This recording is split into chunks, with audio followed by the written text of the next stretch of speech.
Okay, today we're looking at Psalm 58, which is a psalm about the wicked.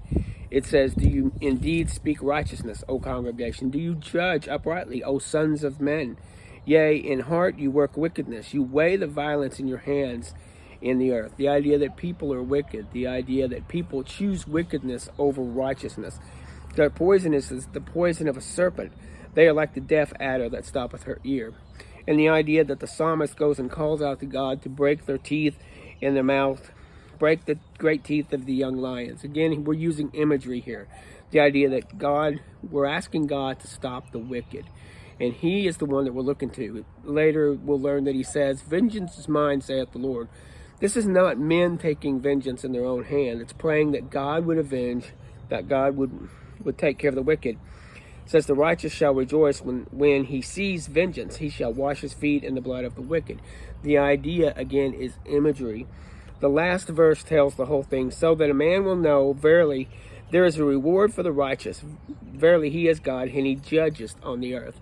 The idea that the wicked are not beyond the power of God, that the wicked are not beyond his grasp, that he will do something about the wicked, and we need to call out to him and not be ones to take things into our own hands. That people are being wicked, and here he is calling out to God to avenge and to take on the wickedness, and he will do this. We know that not only will he do this in the tribulation, but in the white throne judgment that comes, that's talked about in Revelation.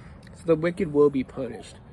And so we're seeing this because sometimes we don't see that things are going well for the righteous, and that it seems like people get away with everything. But we have to remember that they will not, because God is a just God.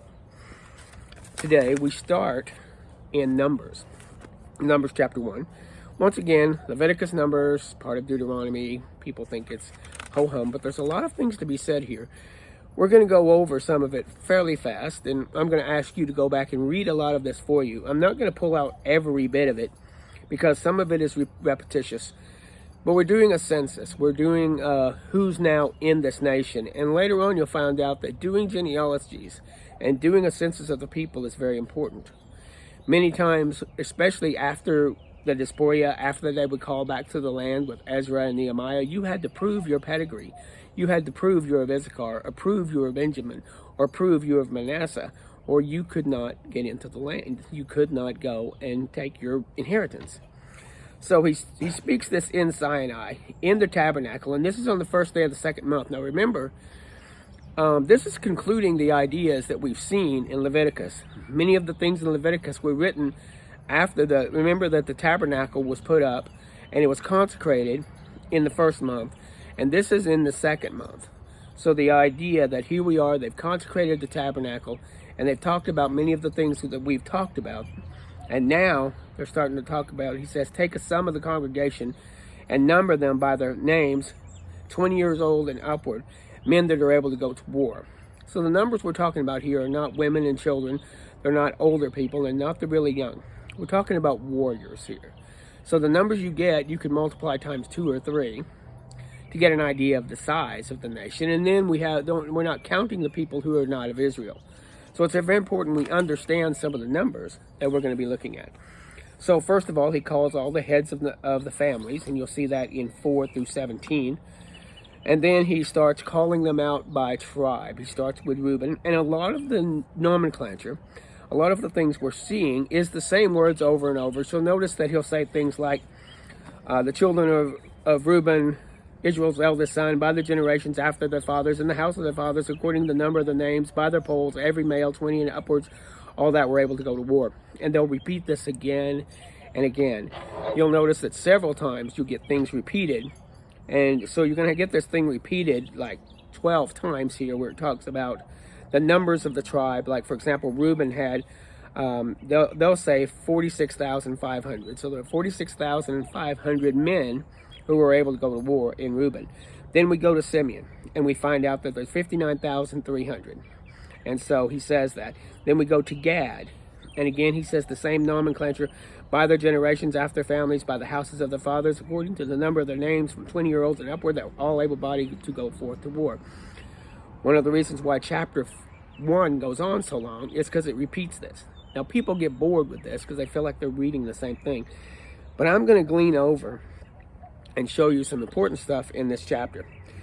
When we get to verse 46, and all they that were numbered were 603,550. So 603,550 men were available to go to war. They didn't number the Levites, so we don't have the Levites numbered here. Now the Levites get numbered later, but they're not numbered for war. So they're numbered here, and it says don't number the Levites, neither take the sum of them, but you'll appoint the Levites over the tabernacle of testimony, and over the vessels and all the things that belong, and they will bear the tabernacle and the vestures, and they will minister to it. And when the tabernacle goes up, the Levites will be the one who takes it up and carries it along. And when it comes someplace, it'll be the Levites who put it all together.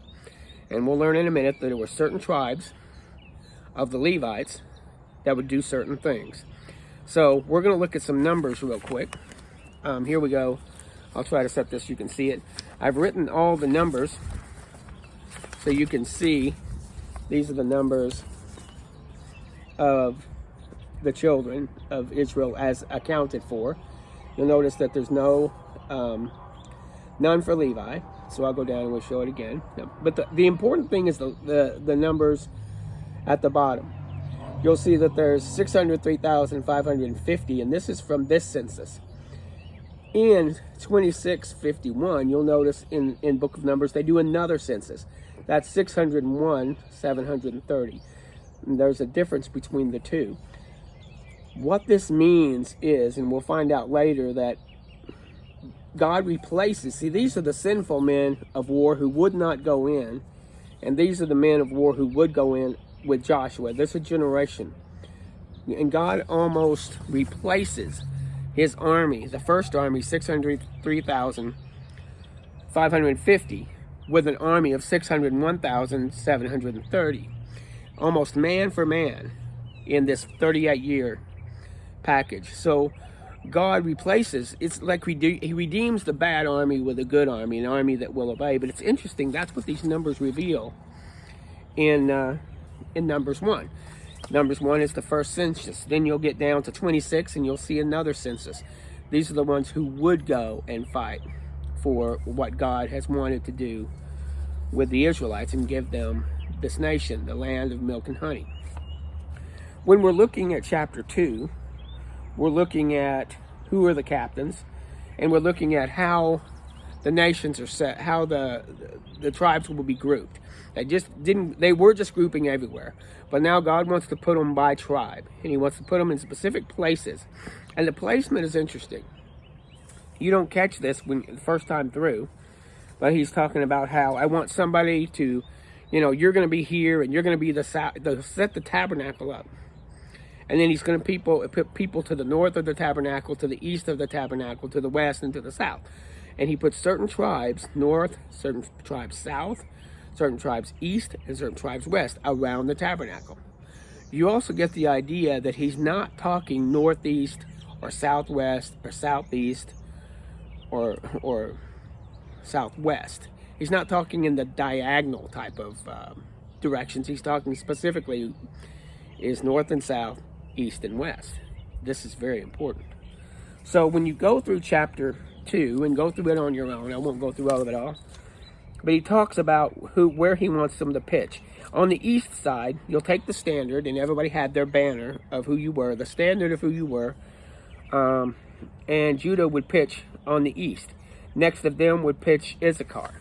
Then after them would pitch Zebulon, and they would pitch beside, and they were on the east of the tabernacle. Then you go over here, and I wrote this down. I have a little cheat sheet here for myself. But it'll talk about who's on the west of the tabernacle, and who's on the north of the tabernacle, who's on the south of the tabernacle. And you might say, why does any of this matter? Let's just set them anywhere, because God has a plan. And so he goes through this, and he talks about, when he finishes this in 32, he goes again through the numbers, and he balances his books, that there were indeed 603,550 people here, but the Levites were not counted. So what you're going to get here is you're going to see a giant cross, in a sense, laid out on the floor. If you can see to where to the west, you'd have the tabernacle in the middle. Then you'd have to the west Benjamin, Manasseh, and Ephraim. Then you'd have over here to the south Dan, Asher, and Naphtali. Then you have Reuben, Simeon, and Gad to the north. And to the east you have Judah, Issachar, and Zebulun. Now notice in the middle you have the tabernacle, and we're going to learn in a minute that God puts the Levites and Aaron and his boys around the tabernacle. So you have Aaron and Moses that are camped to the east. You have Merari over here to the south, Korath over here to the north, and Gershom on here to the west. Now the numbers are interesting because they give you the numbers of how many there are in every tribe. So if you added them all up, for example, if you added everybody living east, you'd have 186,000 men of war. Now there'd be more because of strangers and women and children and old people and stuff, but 180,000. And I'm not counting Moses and Aaron right here. If you look to the west, this is the east, to the west, you'd see Ephraim, Manasseh, Benjamin. That's 108,000. So that would be a smaller grouping. You'll notice how this would have gone more farther east than this would have gone west. So you'd have a shorter area here than you do here. If you notice 157,000 here, not counting the Korathites, who are 8,600 people. Then you have 151,000 here and 6,200 people of Merari. So again, these are fairly balanced. So what you'd be seeing if you saw them camping is you would see, if you were on a mountain or something, you would see a cross. You'd see a cross on the floor of the desert. And this is very interesting to look at. Many people notice this. I was astounded when I first saw this. And he even talks about, we'll go into chapter 3 with the Levites, that he breaks down these Levites that I mentioned. And I put them also into that graph to where the Levites encamped around. So he gives them their number. In chapter 3, he goes through and talks about that Levi will come along, because he's already established in chapter 1 that the Levites would come in instead of the firstborn. So here we are in chapter 3. Bring the Levites near, says the Lord to Moses, that they may present them before Aaron, that they might minister unto them. So he's going to give them things to do. They will be the people who help take down, put up, take care of, because you've got to take down the tabernacle. You have to be sure to put the staves in and carry the Ark of the Covenant. You got to take care of all the utensils. You got to take care of the brazen laver. You've got to take care of the place where they do the burnt offerings. You've got to take down all the curtains. You have to take down all the curtains that go around. It's a lot of things to carry if you're going to make this mobile. And this is Gershom, Korath, and Merari, and these are the heads of the children that will do this. And again, we're talking about a fairly decent amount of people. Again, 6,200 for Merari. You've got 7,500 for Gershom, and Korath had 8,600. That's a lot of men to make sure that this is carried. They probably worked in shifts. Maybe they didn't carry it all the time. You had groupings that moved in and groupings that moved out. Let me check my notes here. I was talking about how that we have it to where like Gershom, the Gershomites would take care of the tabernacle, the tent, the hangings, the coverings, the curtains. So they would take all of that, fold it up neatly and carefully, and take it off and take care of it and get it ready for transport. The people of Merari, the tribe of Merari of Levi, they would do the boards, the bars, the sockets, the pins, and the cords. So they would have to get all of that up. They're the ones that would take the gold, if there was any gold and silver tassel or gold and silver latchets that needed to be taken care of. If there's anything that needed to be carried, they would do that. The Korites, they're the ones that would do the ark, the tables, the candles, the vessels. So they would carry all of those things. And they would be carrying anything that's like furniture. So you get the idea that these people would wonder that this was their responsibility. Instead of the firstborns doing this, taking care of the transportation needs, these families would take care of that. That's Korath. I kept misrepresenting that. And Merari. And it talks about that in chapter 3. And these were numbered of the Levites, which Moses and Aaron numbered at the commandment of the Lord. So he did have them number them, but not to go to war. These men did not go to the war. They were priestly. They were supposed to take care of the function of the tabernacle. And it's interesting that when God chose the Levites over the firstborn, he did a census of how many firstborn males he had and how many Levites he had. So he had 22,000 Levites. When he counted the firstborn males of Israel at that time, he had 22,273. Once again, we see numbers that are really close to one another. What they did was they swapped 22,000 even, and then they paid to the temple a temple tax for the other 273.